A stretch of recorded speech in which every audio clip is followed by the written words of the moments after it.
એ કથા છે કે ભગવાન ઉપર ભરોસો કેવો રાખવો, ભગવાન ઉપર ભરોસો કેવો રાખવો એની આ કથા છે. એક સરસ મજાની વાત છે, એક શહેરમાં સરસ મજાનું રાધા કૃષ્ણનું જૂનું મંદિર હતું. વ્યવસ્થા ત્યાં એ પ્રકારની હતી કે તમામ લોકો પગાર ઉપર હતા. પૂજારી પણ પગારવાળા હતો, રસોઈયો, ચોકીદાર અને આરતીના ટાણે જ નગર વગાડવા વાળા અને ઘંટ વગાડવા વાળા માણસ એ પણ લોકો પગાર ઉપર હતા.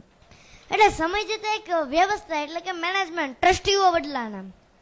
એટલે એ લોકોએ એવું નક્કી કર્યું કે આપણે ભણેલા હોય એને જ નોકરીએ રાખવા. એટલે એક પછી એકને બોલાય. એમાંથી એક ઘંટ વાળો હતો, એમને પૂછ્યું કે ભાઈ તમે કેટલું ભણ્યા? તો કે હું કાંઈ નથી ભણ્યો.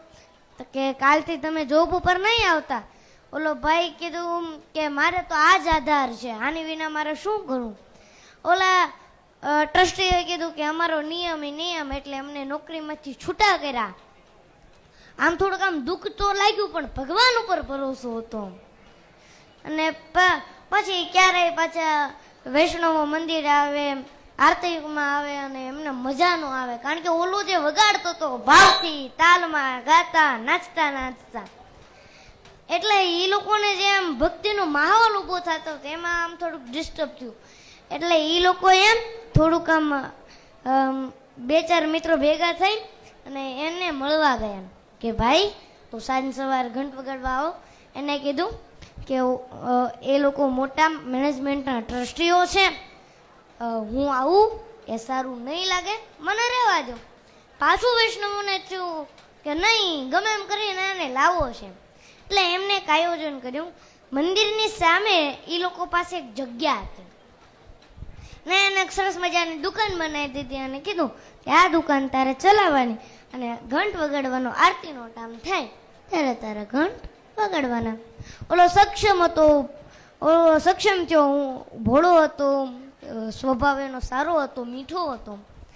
એટલે પછી એ વેપાર કર્યો એને, દુકાન ચલાવી. એકને બદલે 2 થઈ, 3 થઈ, 4 થઈ, 8, 10 દુકાન થઈ ગઈ. સમય જતા એક મોટો વેપાર થઈ ગયો, મોટો શેઠિયો થઈ ગયો. તોય મર્સિડીસ લઈને આવે પણ ઘંટ વગાડવાનું ભૂલે નહીં. સમય જતા પાછા ટ્રસ્ટીઓ બદલાણા. એ લોકો એવું વિચાર્યું કે મંદિર બહુ જીર્ણ થઈ ગયું છે. જીર્ણ થઈ ગયું એટલે કે થોડુંક જીર્ણ થઈ ગયું છે. એટલે એ લોકો એવું વિચાર્યું કે થોડીક આમ જીર્ણોદ્ધાર કરવાની, જીર્ણોદ્ધાર માટે ફાળો કરવાની એટલે કે માંગણી કરવાની એમને વિચાર્યું. એટલે એ લોકોએ એવું કર્યું કે સામે જે પેલા શેઠની ફેક્ટરી છે ને ત્યાં આપણે પેલા જઈએ અને પછી બીજા ભક્તો પાસેથી આપણે માંગશું. આખું ટ્રસ્ટી મંડળ સાહેબની ઓફિસ આવ્યું. સાહેબે સ્વાગત કર્યું, પધારો પધારો.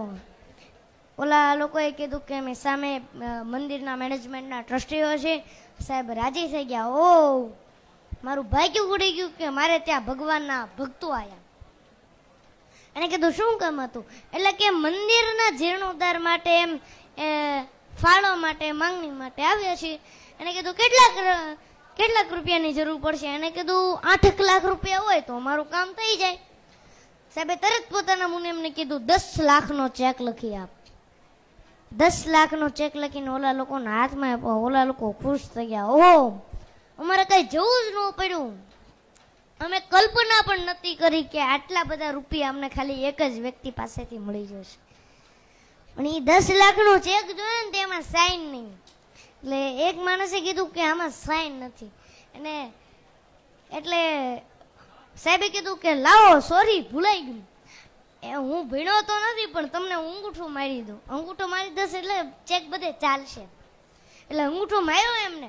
એમાંથી એક વ્યક્તિ એવું બન્યો કે સાહેબ તમે ભણ્યા નથી તોય આટલો બધો વિકાસ કર્યો, ભણ્યા હો તો શું કરતા હોત, કેટલી બધી પ્રગતિ કરી હોય. ત્યારે સાહેબ હસતા હસતા કીધું કે ભાઈ ભણતો હોત ને તોય હજી ઘંટ જ વગાડતો હોત.